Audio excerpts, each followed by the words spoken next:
The killing of journalist Jamal Khashoggi undermines regional stability in the U.S. State Department plans to take further action in response to the killing, U.S. Defense Secretary Jim Mattis said Saturday at an international conference in the Middle East. Mattis never mentioned Saudi Arabia directly in connection with the October 2 slaying of Khashoggi at the kingdom's consulate in Istanbul, Turkey. But he noted that Secretary of State Mike Pompeo revoked visas of Saudis implicated in the killing of the Washington Post writer, and he said additional measures will be taken.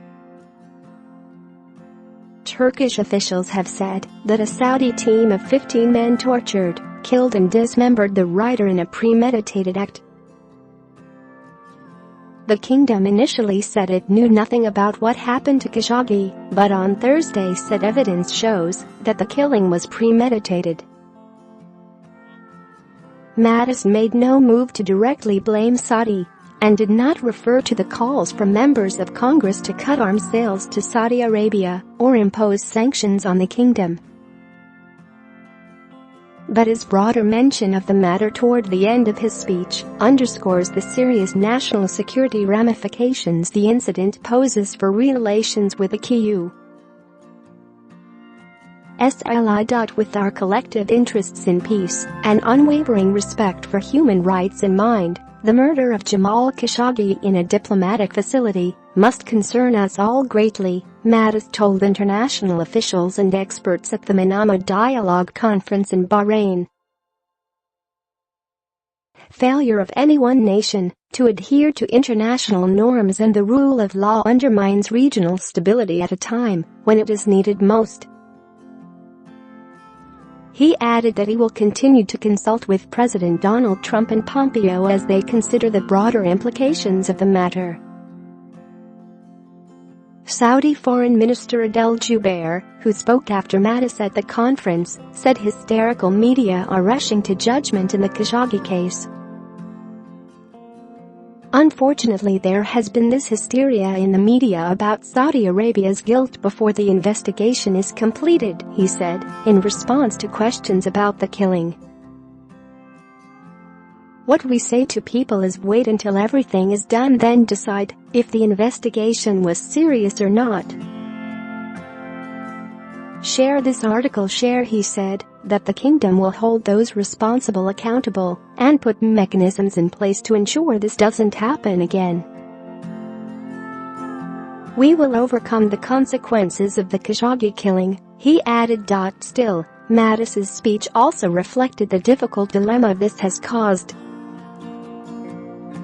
In one section deeply critical of Iran, he referred to the ongoing attacks on Saudi by Iranian-backed Houthi militants in Yemen.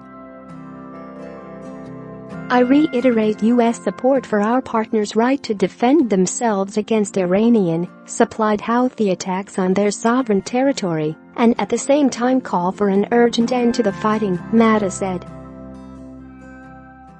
Others in the U.S., however, have condemned the Saudis for what has been called indiscriminate bombings that have slaughtered civilians. Mattis and others, meanwhile, have said the U.S. is providing key support to the Saudi-led coalition and that the assistance is helping the kingdom improve its targeting. The U.S., he said, wants to continue to build the capacity of the Yemeni security forces who are battling the Houthis in a brutal civil war. Mattis also later talked about America's shared interests with its Arab and Israeli partners, adding that our respect for the Saudi people is undiminished. But he cautioned that respect must come with transparency and trust.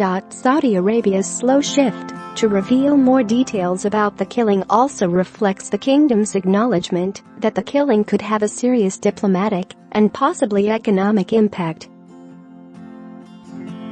Khashoggi lived in self-imposed exile in the U.S. for the past year and wrote editorial columns for The Washington Post that were critical of Saudi Crown Prince Mohammed bin Salman, the kingdom's heir apparent.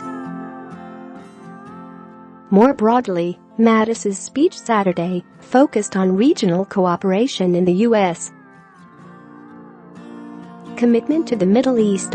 He repeated his frequent criticism of Iran's outlaw regime, which has fueled insurgencies in Yemen and Iraq, backed Syrian President Bashar Assad's brutal government, and fostered proxy terrorists across the region. And he made clear that the U.S. commitment to the region outpaces any presence by Russia, which he said lacks essential moral principles.